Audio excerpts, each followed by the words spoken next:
Recording in progress. I just say next if I want to change. Okay, it's about Koni.co. Next. It's several information about Koni.co as a campaign team for advocacy of the law on the sexual crime in Indonesia. We call Undang-Undang TPKS. And also Konde is a co-writer for Convention on the Elimination of All Forms of Discrimination Against Women, CEDAW. And also Konde has a desk research and journalist of gender data. So many research and on media and gender-based violence issues like sexual violence issues, also abortion issues and domestic worker issues. Koni.co also has several special desks on voice of workers, like a campaign to stop violence and harassment in the world of work, and also Women's Law Clinic. Next. Yeah. Next. I want to tell about why so crucial in a woman journalist about OGBV. You can see that latest report from UN Women and UNFPA in 2021, online misogyny rules, including trolling, sexual harassment, and also victim blaming. And women rights defenders in 2022 showed that 50 out of 150 cases of vilification recorded as common target of sexist insult, derogatory remarks, and misogynist language. And specific for journalists or women journalists that surveyed 2017 for 100 women journalists in 50 countries has multiple forms of violence like harassment, online harassment, and also including doxing. Yeah, next. Okay. EFG that represent more than 600,000 journalists in 146 countries has conducted follow-up survey on May 2022, which shows that 61% of 161 journalists knew about the cases of online gender-based violence, of online harassment or abuse against their colleagues in newsroom. But only 5% claims the media included provisions addressing online abuse in collective agreements. And two-thirds affirmed that online harassment is not a priority. And 44 among them were not even discussed. And how it's the context in Indonesia. Next. Okay. Action of media companies. Survey Alliance of Independent Journalists, or we call AJI Jakarta, in 2020 shows only 4 journalists from 34 journalists were processed and assisted. This is closely related of misogyny culture and also victim blaming. And how about legal protection? Indonesia has passed the law on the crime of sexual violence, we call Undang-Undang TPKS, but it will still be implemented. So it still takes time. Okay, thank you. And also specific to the media, the Press Council, Dewan Pers, does not yet have special protection rules. So this is so weak of legal protection. And the challenge of independent indie media like Koni.co, we are vulnerable of the digital attack like OGBV because we are active in covering human rights, diversity, and also various discrimination, but we guarantees in the press roles because indie media are not recognized as a media company in Indonesia. And next, Konde.co experienced in digital attacks. We can say that on May 2020, Konde.co Twitter's account hacked and no longer accessible. We no longer reported the viral case of sexual violence. And also still in 2020, Koni.co received a warning threat on social media after reporting about Indonesian's government policy, namely Omnibus Law, which had a negative impact on women. Until now, harassment and doxing comments often happen to Kondes journalists, such as for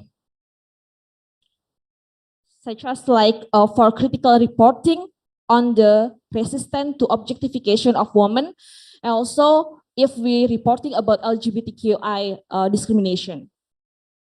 1 more minute. Okay, just 1 second. How is Koni.co strategies about online gender-based violence? Internal training on digital security is important for us. And also we collaborated with several social media platform. Oh, sorry, next slide. Okay, you can see that cooperation with social media platform for online gender-based violence mitigation and applying journalistic code of conduct of journalists that also have the gender perspective. And we also being a bridging for the survivors online gender-based violence with help service. Next. Thank you. Okay. Sorry, I have to stop you here. We need to save space. Okay. Thank you, Afra. Yeah, thank you for highlighting from the women journalist perspective on how you received the threats and also how you try to tackle inside your independent media. And I just wanted to highlight as well for these sessions, we know that during the COVID-19 pandemic, the online gender-based violence cases increased at anywhere part of this world. And I would like to invite our next speaker who joins remotely, Bishakha, from Points of View, to share how the community-based helpline provided support for this online gender-based violence victims. Bishakha, thank you so much. Thanks so much, Afra, and I'm guessing and hoping you can hear me. Okay, super, thank you again. I live in Mumbai, India, and I'm very happy to join this meeting from my home. I wanted to talk about our experience of starting a helpline to address online gender-based violence and harassment. As the previous speaker has said, we had known for many years that this is not just an emerging problem anymore, but has become a significant day-to-day problem for a number of women, trans, queer persons who are online, and it's affecting our ability to participate and express ourselves online. So last year we decided to move from trying to understand the problem to trying to do something about it. And this year on Valentine's Day, we launched our voice helpline called Tech Sakhi in Hindi. The reason it's voice and the reason it's Hindi is because Hindi is the national language in India, although there are many other languages, of course. The reason it's voice is because we were very, very keen to actually reach the people who are most underserved in a sense, that is women, girls, trans and queer persons who are coming online for the first time and who may not all have access to smartphones and many of whom are still using feature phones, and many of whom, even if they have access to smartphones, come from low-income families where the phone might be a shared phone. So we felt that also in terms of literacy levels, this way we could ensure through a voice helpline that it was much more inclusive for people who have not been formally educated. The first thing that I want to say is that we faced a significant challenge. The helpline was set up remotely during the pandemic. And so we had 5 women who were receiving calls, and they were all in different parts of India. And we were working through a telephone service provider to mask their numbers, etc., and maintain privacy. The first thing that happened actually was that we experienced a very significant challenge right at the start. We were getting about 20 to 30 phone calls a day through outreach and promotion. but the vast majority of the phone calls were coming from male callers, almost like 60 to 70%. And some of them were just plain curiosity. Some of them were actually harassing phone calls. So in a very strange way, as soon as our helpline began, the women who were, staffing the helpline started facing exactly the problem that we were actually trying to respond to. And so we had to put in place safeguards to ensure that the emotional and mental health of the women staffing the helpline did not get affected, because this continued for almost 2 weeks. And we took a number of measures at our end and, various steps. Over time, luckily, this has changed, although we still continue to get some male callers. I would say between February 14th, when we started, and June, we got almost 1,500 phone calls. And I'll give you a sense of the kind of, questions that come to us. Many of them are related to digital safety, and many of them are related to digital violence. So for instance, safety related is just things like, where can I download Google Pay and how do I safely use it, right? So some of them are digital literacy related, some of them are digital security. How can I prevent other people from logging onto my Instagram ID from other devices? Sometimes we get messages or links that can hack our phone and take our data. How can we deal with this? This is kind of some of the questions related to digital safety. Some of them related to digital harassment. For example, I'll read out another two. One is, I'm often trolled and get abusive comments like rape threats. Sometimes it helps to call out the trollers by citing the law. What are the relevant acts, sections, and process for trolling and rape threats? Another one, despite my Facebook account being private, I think my number is being leaked to people because I get harassing calls saying they found my number on Facebook. What can I do? There are questions around blackmail, around unsolicited dick pics, all sorts of things, right? And so we have gone through a very extensive training process so that our agents or the women who staff the helpline can really give step-by-step guidance to the callers who often come from a situation where they're not familiar with digital safety and security. So sometimes a call can be as long as like 15 or 20 minutes, and sometimes also quite challenging because, you want to actually show them screenshots, right? Like step by step. This is how you report on a platform. But on voice, it's a little difficult to do that. So one of the things we are going to do in the next few years is we are going to, first of all, extend the helpline to 3 other languages in the next couple of years. One is Bengali, which is widely spoken in East India. One is Marathi, widely spoken in West India. And one is Tamil, widely spoken in South India. We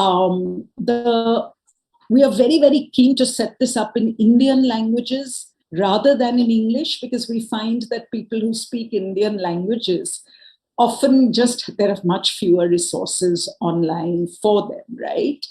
And we also hope to take some of our findings, for example, related to blank calls, to do advocacy both with telcos, telephone companies, as well as regulatory authorities like the Telecom Regulatory Authority of India. I am not sure how much time I have left, so this is just a quick snapshot for now. Thank you again, and I'm around for any other questions.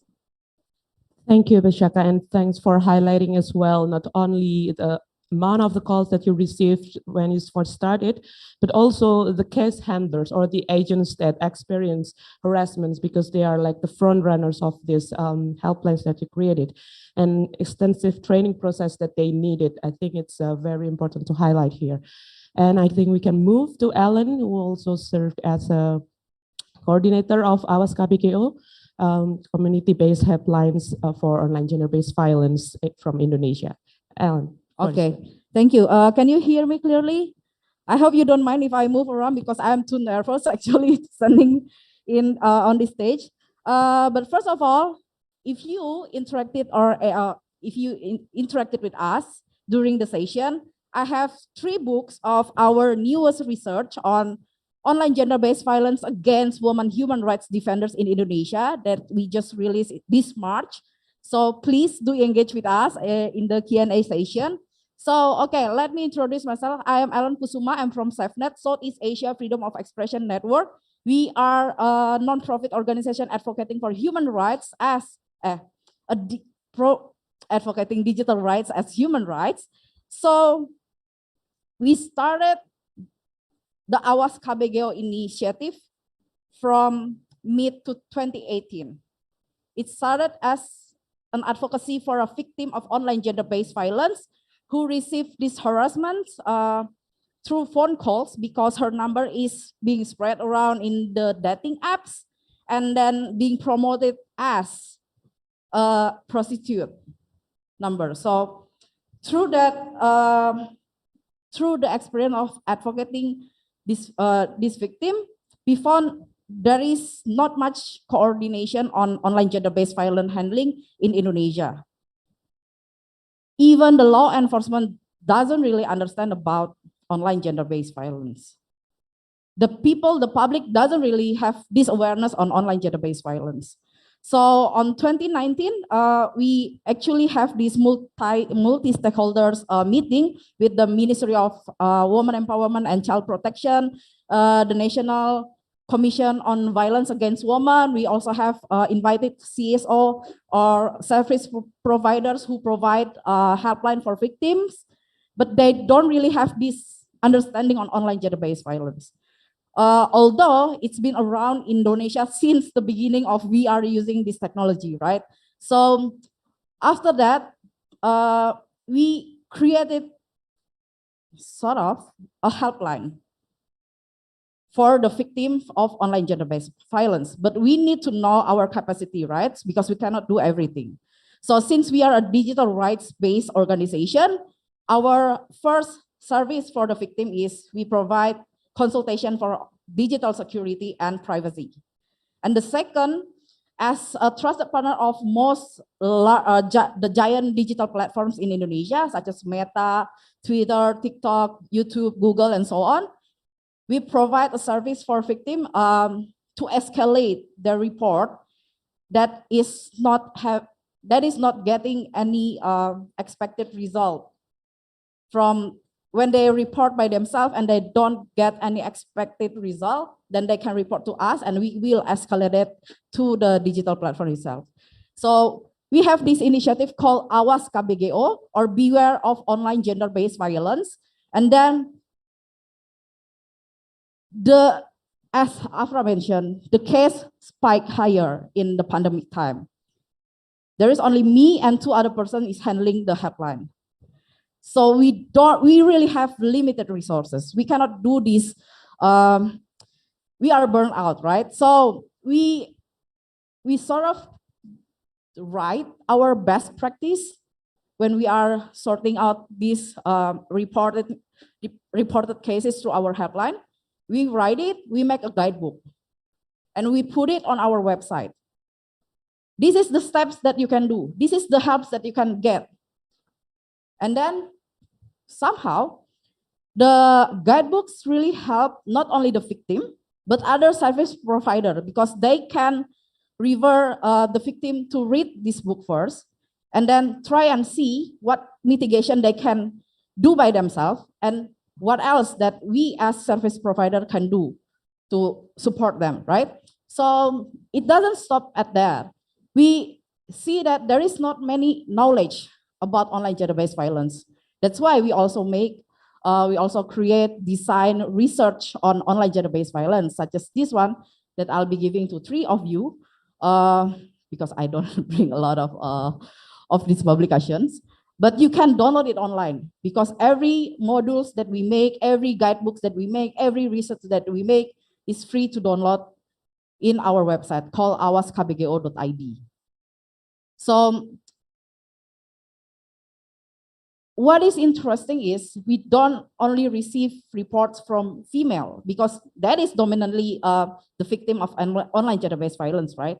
But we also have reports coming from males, from the LGBTQ community, from the blind and deaf community. And then we see that our guidebooks that we create, it's not inclusive enough, right? Because the blind communities cannot really access, or the visual impaired communities cannot really access this book, because it's in PDF format that is not really that accessible for the communities, right?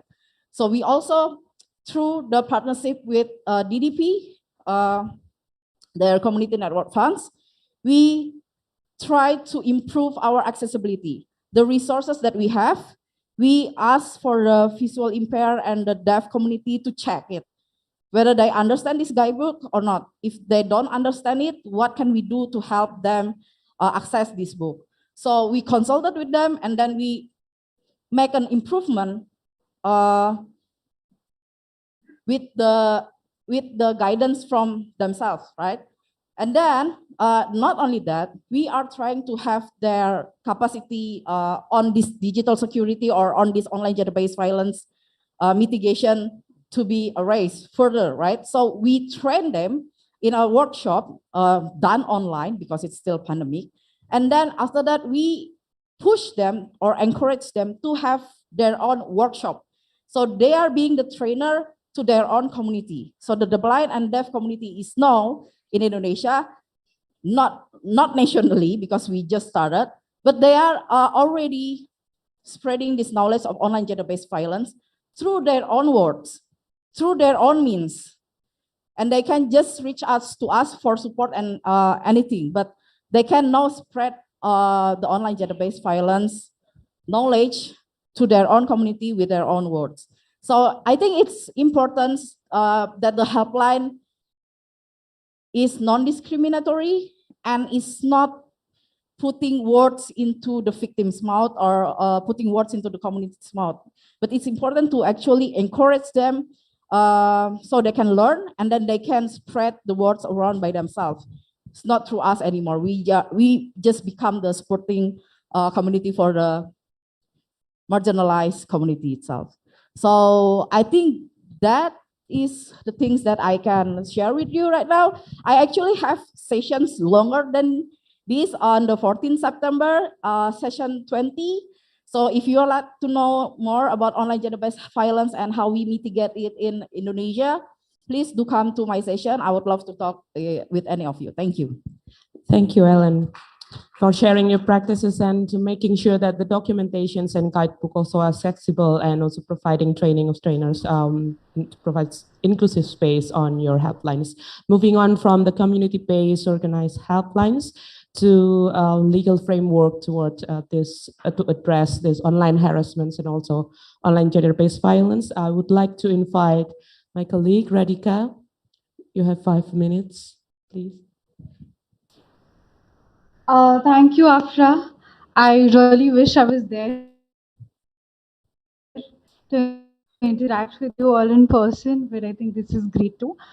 So I would like to just introduce a couple of things that we do, so that it helps the audience get a better perspective.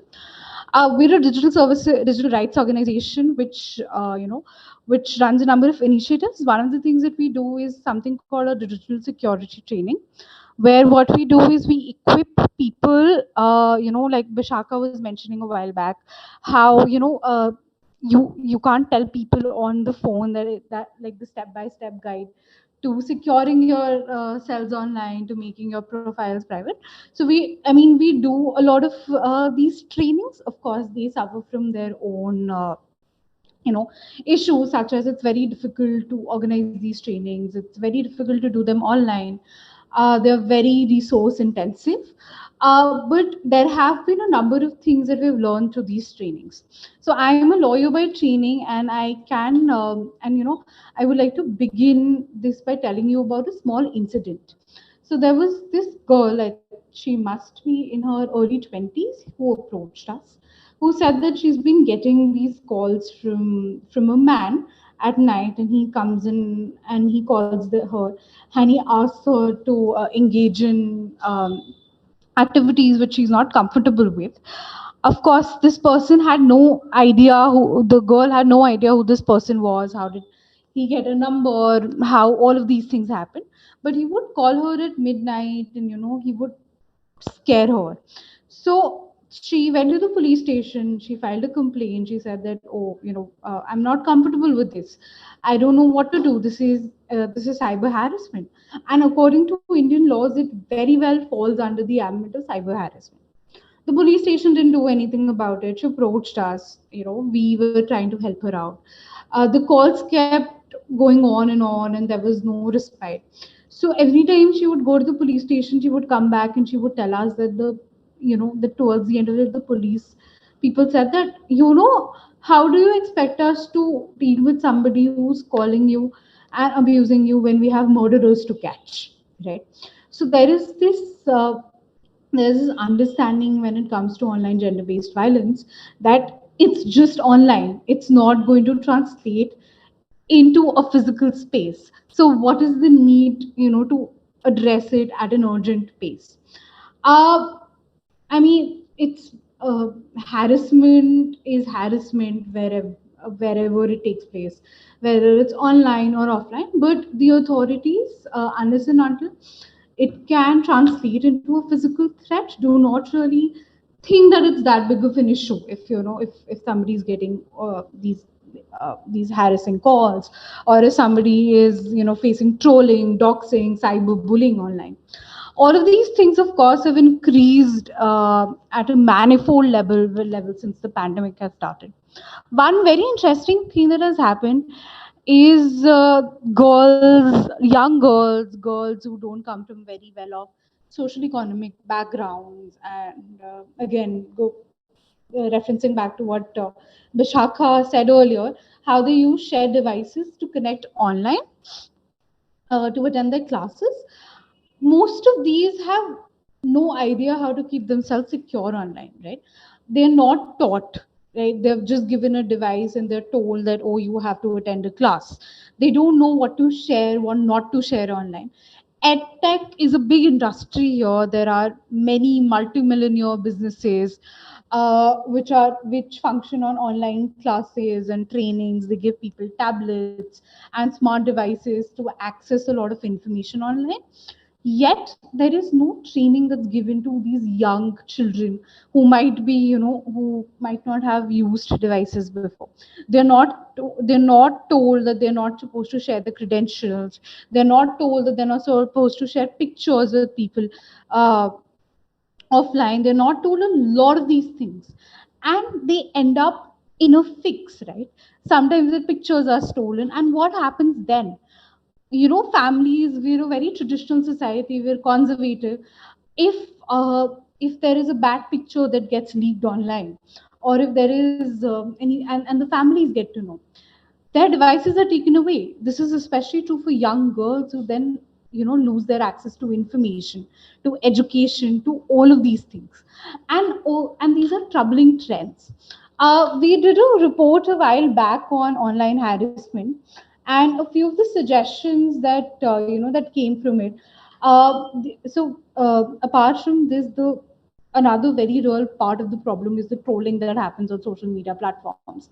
There's Twitter trolling, there's Facebook trolling, there is trolling on Instagram, right? So the whatever changes that we have to make to ensure that the internet is a safe space for women, it's a safe space for marginalized groups, it's what we envisioned it to be, is that there has to be mass education when it comes to communities, when it comes to people. There are many small scale organizations like ours, like POV, which are working towards these issues.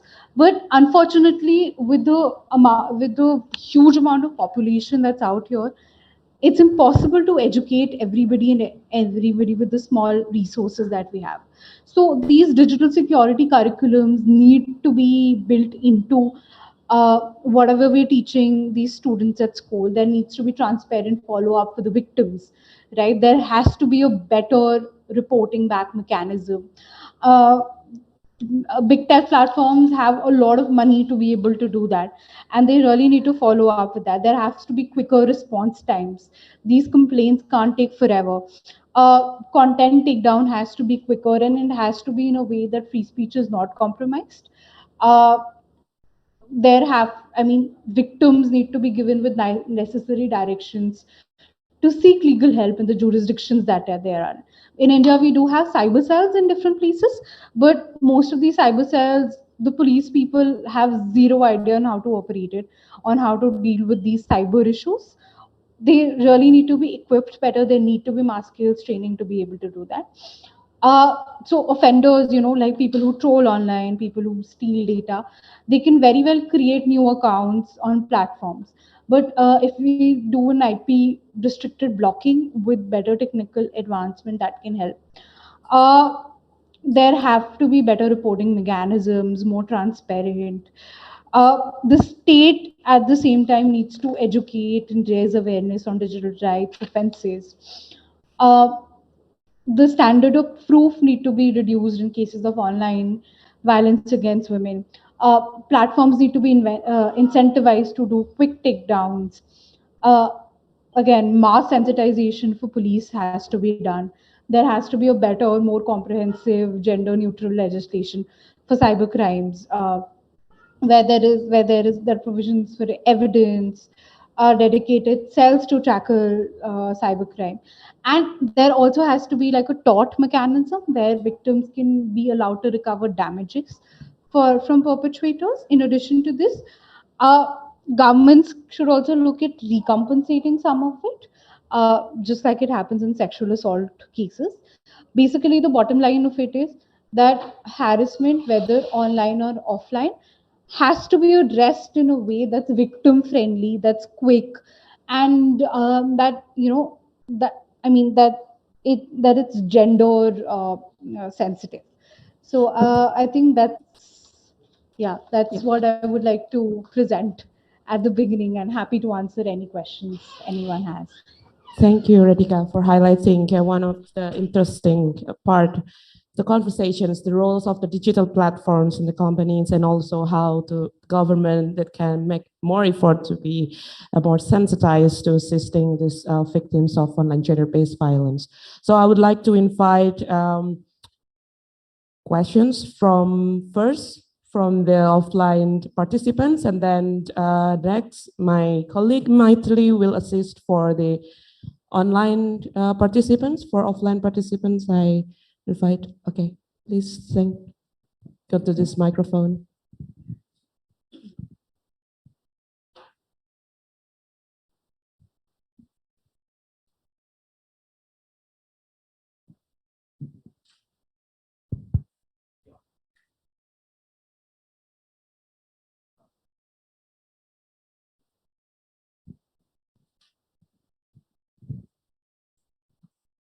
Okay, thanks for the opportunity to ask the question.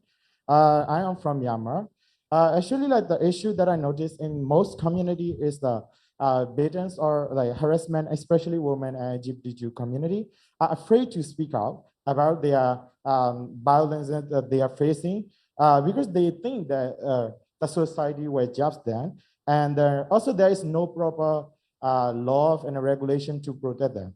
So basically, what is your thoughts and then the messages to other the people who are facing from gender-based violence to speak out, how to loud, and also to be heard. And also, like the follow-up question is like, what are the best way to be heard?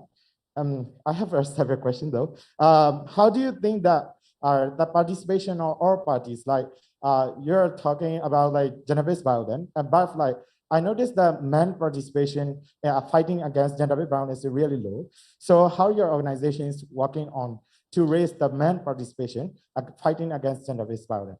And also the last question. So do your organization have plans for further mental health support for the veteran, and also like or like currently working on that?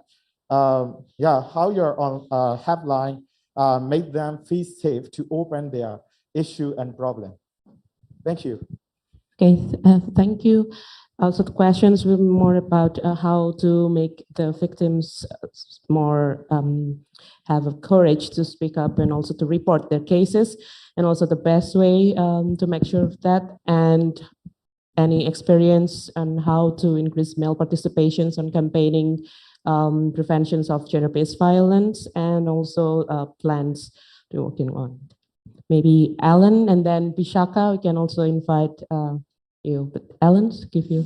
Okay, thank you for the questions, Mong. So first, how to increase male participation? To let them know that they cannot only be the perpetrator, but they can also be victims. And they need to help themselves, because many of service providers is usually providing services only for woman or child.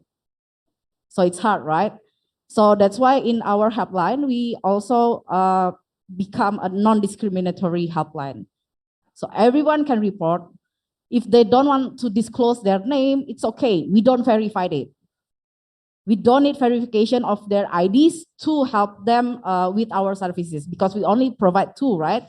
It's digital security consultation, privacy consultation, and then to escalate their problem to the digital platforms. We don't really need to verify it. So it somehow encourages them to report to us. We have the helpline up for 2.5 years now. We have more than 1,300 reports coming to us. Although I can say that 3/4 of the report is non-consensual dissemination of intimate images. And that's not only happening to women, it's also happening to males. That's not only happening to heterosexual community, but also to LGBTQI community and the blind and deaf community.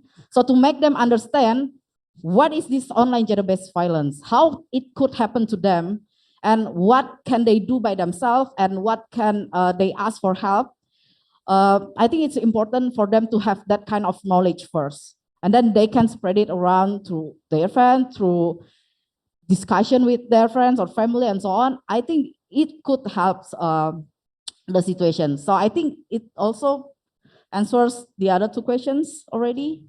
So yeah. Okay, thank you. Bishakha, you would like to jump in on that? Yes, thank you. Yeah, I think I completely agree with what Ellen said. You know, young women, girls, women are very, very hesitant to speak out about their experiences of online violence, for the simple reason that they're really scared that they will be prevented from using their cell phones, right? That the cell phones will be confiscated and they will be told, and it's kind of a blame the victim approach, that something happens to you and then you're told, oh, you know, to be safe, let's take away the device from you. So I think apart from anonymity and confidentiality, which is what we use on our helpline as well, I think the third is empathy, to really validate the caller's experience, right? Whether it's a very small problem, a medium problem, or something that's going on and on, to tell the caller that, yes, we understand that this is a problem for you, regardless of whether the consequences are in online spaces or both in online and physical spaces, right? I think that's one part of it. I think the other thing is I think if we really want people to speak out about online harassment, we have to educate their ecosystems.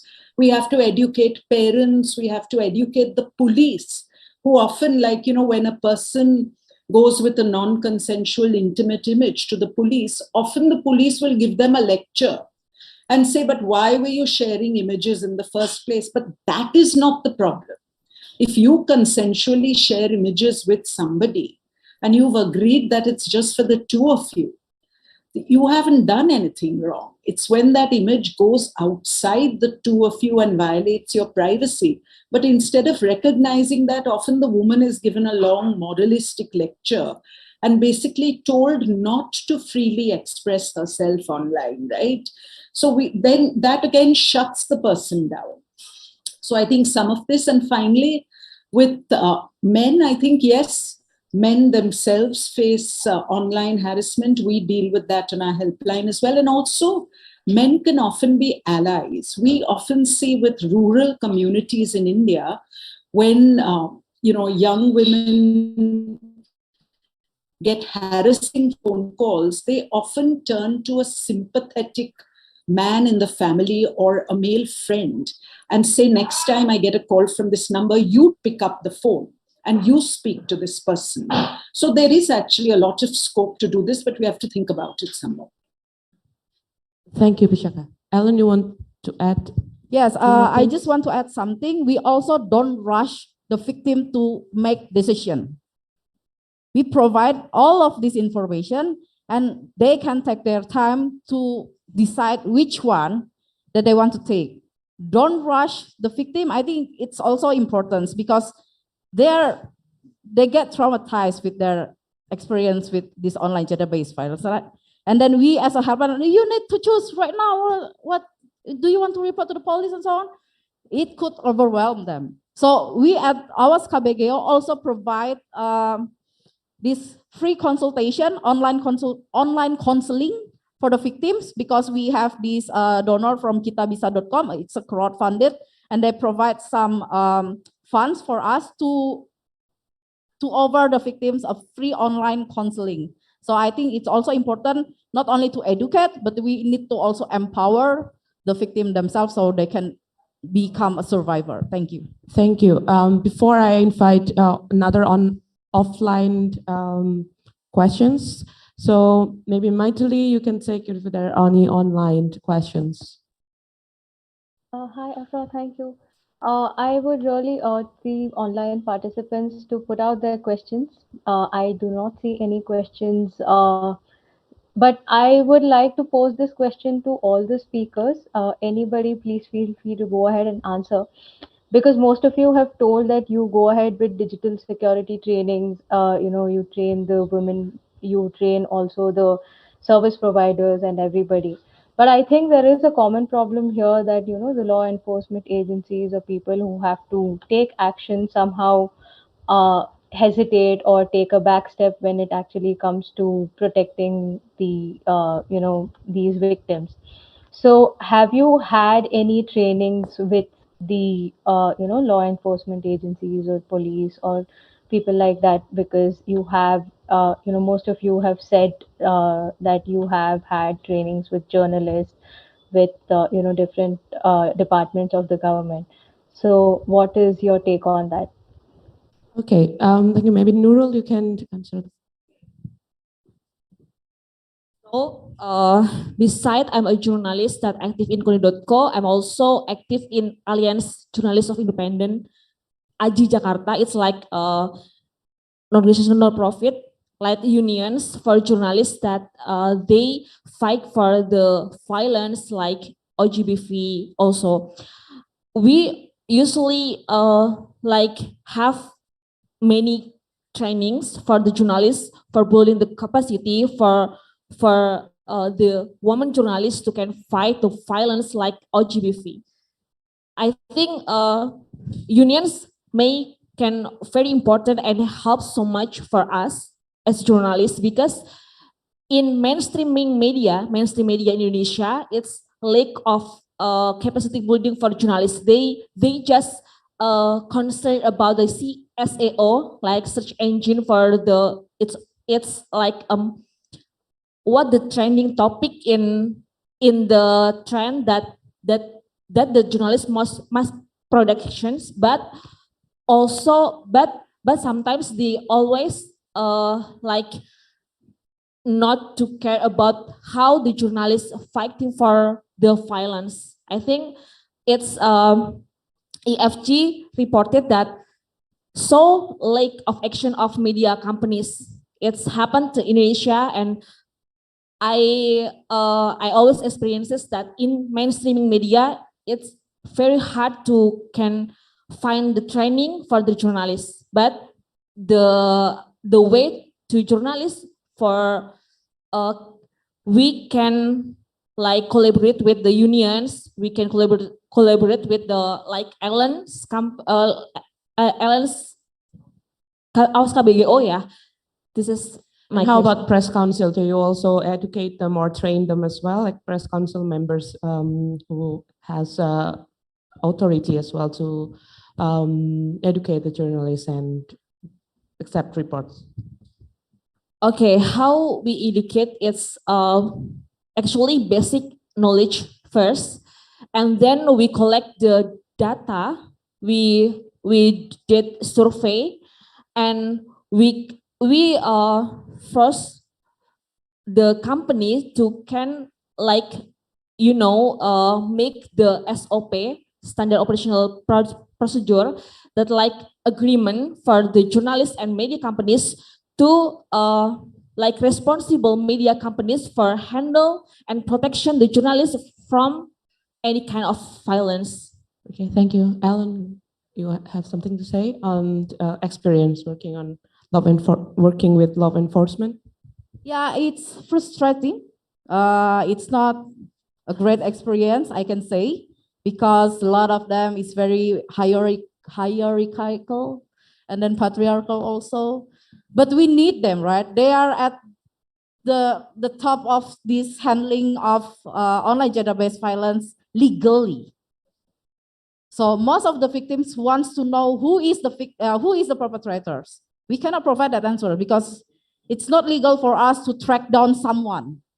We are just citizens, although we are not-profit organization. We don't have this authority to track someone and do something to that someone, right? So it's under the law enforcement jurisdiction to do that. It's not on us. So we are trying also to speak out, to speak with them, to coordinate with them. So it's hard because we are a non-profit organization speaking with law enforcement because they have this authority, right? So our strategy is collaborating with the Ministry of Women Empowerment and Child Protection because they also don't have this capacity to talk about online gender-based violence. They need us, the ministry. So we are talking to the law enforcement through this ministry. So yeah, that I can share. So maybe I think I have another chance for offline questions because the time's getting 5 minutes. Okay, Kenny Huang, Executive Council Member of APrIGF and CEO of TDAMIC. First of all, I'm not an expert in these particular issues, but we're working very closely with the service provider within locally and regionally, so public can share some information for you for consideration. Basically, from internet government point of view, we are not only looking for legal protection and legal environment to protect some sort of basic minimum requirement, but also looking for the other way to improve, to reduce the online misbehavior. And for example, like when we're working with working with the internet intermediary, and we're working quite closely to understand how can we help based on certain abusive online behavior. For example, from their perspective, basically 3 components will be required. Probably you can consider. The first component, it would be a trust notifier scheme. If you do have set up a trust notifier for the intermediary, so the trust notifier could not only provide the information to them, but also provide a due process for them. So make sure that kind of notification can be trusted. The second component will be make sure this misbehavior can be written into service agreement. So based on a service agreement, they have the power to enforce and make sure all the subscribers, all the internet users can follow their service agreement. The third component will be a complaint and recovery scheme. For example, if someone has been complained that was misconduct or his account has been hacked by someone else, so that kind of sanction can be recovered based on due process. That's my recommendation. Thank you. Thank you. So I think I can give floor to the next. Hi, my name is Joyce and I'm from APrIGF, and I just wanted to thank you for this very important session. I wish there were way more people in this room, but my question is really more around, in using the hotlines, I'm sure you encounter some form of stigma, right? And this stigma is very usually rooted in cultural shame. And so I know Bishakha has spoken a little bit about it before, and also I hope to hear from other speakers. What are some specific or concrete steps we can take to help counter stigma, to help counter, resistance amongst the people from using these very useful helplines? Okay, thank you. Alan, you would like to pick up on that? And also after Alan, I think Bishakha and I invite other speakers, two speakers for closing statement. Okay, to not give the space to the perpetrator, I think it's very important, right? But it's not our authority or ability to do that. So we need to really push platforms to really not give them any more space if it is a repetitive action. So that's what we are trying to push through the digital platforms. But I don't think it could be done alone. So I think more stakeholders need to talk about it. More men needs to talk about it. More men needs to know about online gender-based violence and how to really tackle them. Because the root is not in online, right? The root is in the mindset of person that they are trying to abuse someone because they have this more power than the other person. So I don't think that is very satisfactory, but yeah, thank you for asking, Joyce. Thank you. Okay, Bishakha, you want to chime in on that? And then Radhika. Very quickly, I just want to say that at a broad level, we really have to make communities and societies understand that technology is for all genders, right? And that girls and women have a right to be in digital spaces and online for a whole range of things, and sort of an equal right, because once that is understood, then some of the stigma reduces. Currently, the way, at least in India, in many communities, it's somehow assumed that girls and women don't really have a right to be online, and their usage is continuously monitored and surveilled by families, elders in the community, etc. So this is one of the root gender norms that we need to change.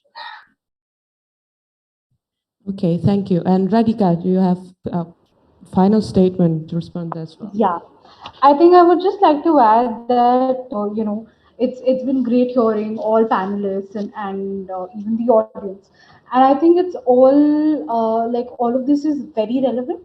But there's also a need to really sensitize the law enforcement, because at the end of the day, we can make policies, we can make all sorts of laws, and legal rules, but unless and until there is a mass sensitization done to people who can address these things, everything else will fail, because there has to be online gender-based violence has to be taken seriously. It can't be something that, oh, because there's no physical threat to your life, so we'll not do anything about it. Online gender-based violence is as harmful as any physical threat to life can be. Thank you. Nurul, you want to give final? Okay, I want to wrap up. I think there should be no room for misogyny and gender or like gender-based violence. So let's create this safe space together. I think it's to wrap up. Okay, thank you. Maithili, you would like to close the sessions, right? Give you. Sure, sir. Thank you. Well, it was really, really enlightening to listen to the different, steps and experiences that you guys have been having while looking at the gender-based violences and trying to mitigate all of these and bringing safe spaces online for women and marginalized community across the world. So thank you so much. Thank you so much, Nurul. It was really great to know I don't think we have enough statistics on how women are, really facing issues. So it was really great to have numbers right out there to know how much of impact of how much of, effects that gender-based violence is causing. and it was really great to know the kind of work that you guys are doing to safeguard women journalists and different communities. Thank you, Bishakha. I really hope that you guys will be able to, go ahead with your Tech Sakhi in different languages and reach to women across India and, help out victims. Thank you, Alan. It was really nice to, hear out how you're collaborating with the ministries and the victims and different service providers. I really hope that this collaboration goes on, because all of us, really need to get together and make online space safer for everybody. And thank you, Radhika. Um, your statement about the remedy has to be quick, victim friendly, and gender sensitive. I think sums up the entire session and how things have to go on. So I thank all the speakers out here for this really great session. Over to you, Afra. Thank you, everyone, and sorry for taking out a few more minutes. Thank you. Thank you, everyone. Thank you, everyone.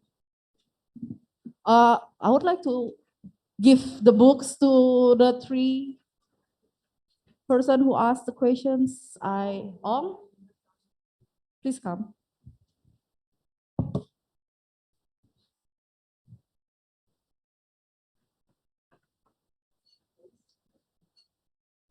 Recording stopped.